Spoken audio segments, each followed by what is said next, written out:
남는 접시도 못하고 때 없이 접시만 말이야. 할래.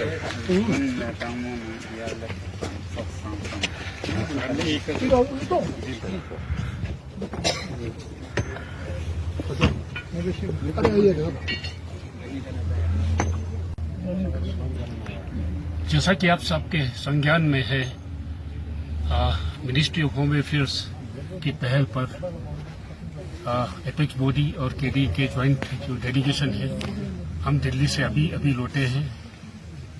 Airport से सीधा यहाँ एनडीएस स्टेडियम में, जहाँ पर सोनम वांगचुक जी पिछले कई दिनों से यहाँ पर हमारे अनशन पे बैठे हैं यहाँ पे, तो उनको मिलने के लिए हम यहाँ आए हैं। जो बातचीत 19 तारीख को होम मिनिस्ट्री एमओएस होम की क़यादत में ऑफिसर्स के साथ हमारी जो मीटिंग हुई, उसमें हमने एपेक्स बॉडी और केडी की तरफ से लद्दाख यूटी के हित में जो 4 मुद्दे हम लोगों ने उठाए, जिसको लेकर हम आंदोलन कर रहे हैं, उसी मुद्दे पर हम लोगों ने उनके सामने रखने की कोशिश की। और हमने ये कोशिश किया कि जितना जल्दी हो सके इन मुद्दों को हल करने के लिए होम मिनिस्ट्री की तरफ से जो बातचीत का दौरा, जो कि पिछले 2 साल से नहीं हो रहा है, बातचीत का दौरा सिलसिला शुरू हो दोबारा। हमने ये पाया कि होम मिनिस्ट्री की तरफ से भी उनको भी अर्जेंसी है, वो भी चाहते हैं इस मसले के हल के लिए जल्दी से जल्दी बातचीत का दौर शुरू हो। जैसा कि पहले भी उन्होंने कहा है, तो बातचीत करने के लिए जो हाई पावर कमेटी तश्कील दी है उन्होंने, उनके साथ बातचीत करने का था। जो शुरू में जम्मू आंदोलन के बाद हम लोगों ने हाई पावर कमेटी के साथ बातचीत न करने का जो हमने फैसला लिया, वो इसलिए नहीं किया कि हम होम मिनिस्ट्री को नहीं मानते, भारत सरकार के खिलाफ नहीं था।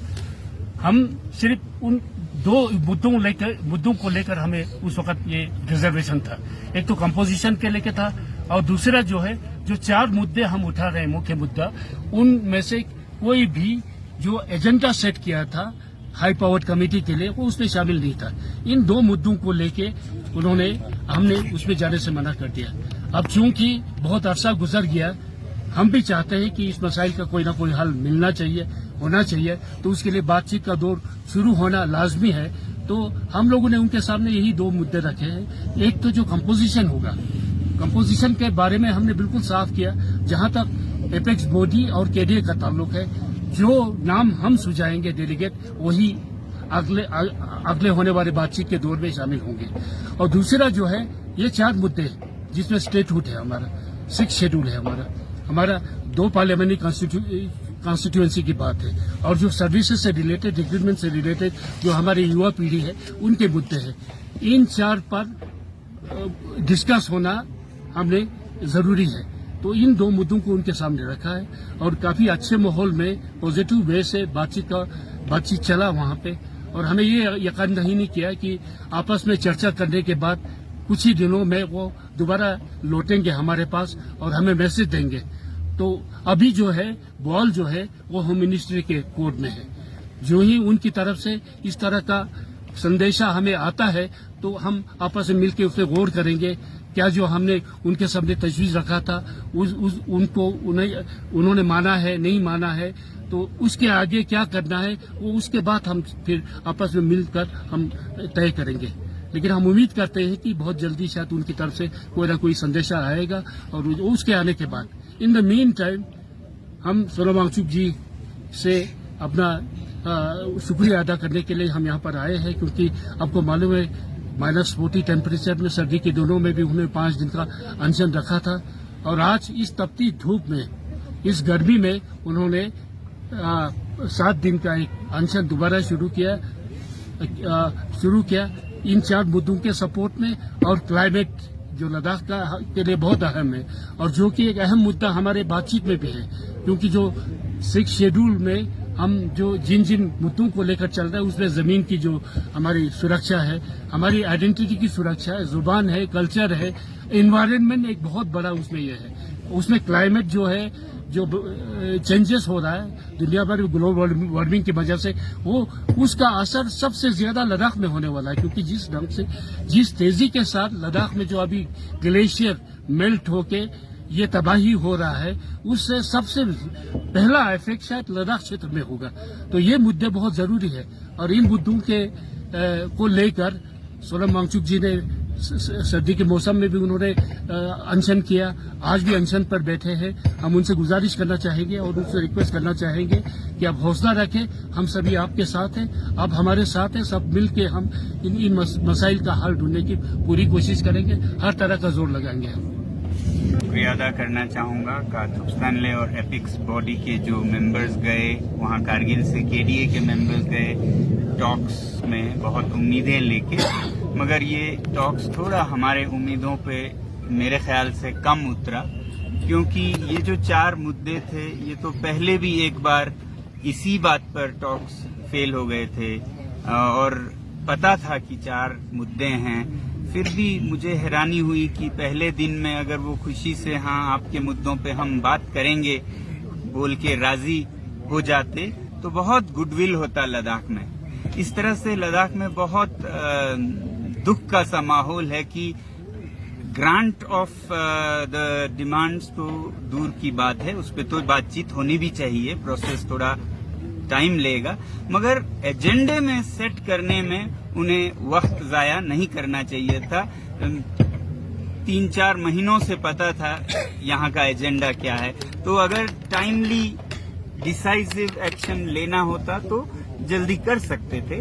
मगर जो भी हो, हमें उम्मीद है कि अगले आने वाले दिनों में ये खुशखबरी हमें मिलेगी कि कम से कम ये इश्यूज एजेंडे में शामिल है और बहुत पूरा लद्दाख शुक्रगुजार होगा, कृतज्ञ होगा यूनियन होम मिनिस्ट्री पर और भारत सरकार पर।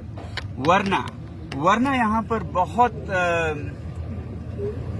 दुख होने वाला है। लद्दाख की जनता जिन्होंने हर जंग में भारत को बचाने में, मैं तो कहूँगा सैनिकों से भी ज्यादा आगे बढ़कर योगदान दिया है, खुद जंग के मैदान में जाकर फौजियों के लिए सामान ढोया है, उन सब का मॉरल डाउन होगा, एक तरह की उनका दिल टूट जाएगा। वैसे ही जो जवान हमारे फौज में हैं, वो कल यहाँ आके बता रहे थे कि किस तरह उन्होंने अपने खून देकर तमाम पोजीशंस को फतह किया है, जिसके लिए वो बहुत सुसज्जित हैं वीर चक्र, महावीर चक्र से। तो ऐसे में उनका भी पस्त होगा जो मनोबल है। तो मुझे उम्मीद है कि ये सब नहीं होगा और जल्द ही हमें खुशखबरी एजेंडा का मिलेगा और एजेंडे के बाद बहुत ही जल्द इस पर प्रोग्रेस होगा और जिस मुद्दों पर वादा सरकार ने किया है, अलग अलग फोरम्स में अलग अलग मिनिस्टर्स और मिनिस्ट्रीज ने अलग अलग इलेक्शंस में लिखकर मैनिफेस्टोज बने हैं, उस पर वो पीछे नहीं हटेंगे, उस पर वो कंजूसी नहीं करेंगे। वरना ये एक मिसाल बन जाएगा पूरे देश के हर एक इलेक्शन में कि मैनिफेस्टो का जो वादा होता है उसका कोई भरोसा नहीं होता, बल्कि दुनिया में जो आज भारत का इमेज बन रहा है विश्व गुरु का, वो मतलब एक मजाक बन जाएगा कि जिस देश में अपने जनता से किए हुए वादों पर कोई इज्जत नहीं रहती है, उस देश का कोई इज्जत कैसे करेगा। दुनिया में ट्रांसपेरेंसी को बहुत मूल दिया जाता है और ये ट्रांसपेरेंसी और ईमानदारी जो है वो भारत की एक नींव होनी चाहिए अगर भारत दुनिया में अपना एक पोजीशन बनाना चाहता है। तो मेरी उम्मीद है कि भारत इसमें से जीत कर निकलेगा और एक बहुत ही हमारी जो सरकार है वो वादों को निभाने वाली, सच्चाई के रास्ते पर चलने वाले पक्ष की तरह उभरेंगे। वरना हमें सच्चाई के लिए अपना जान तक देना पड़े, हम देने को तैयार हैं, क्योंकि हम नहीं चाहते कि ऐसी छोटी सी बात पूरे भारत के लिए एक कलंक बन जाए कि जो वादा लिखित में किया जाता है उसका कोई मतलब नहीं होता है। कल को हर आदमी एक दूसरे पर कोई भरोसा नहीं करेगा, तो ऐसा नहीं होगा मुझे उम्मीद है। और हमारा हौसला बहुत बुलंद है। शुक्रिया।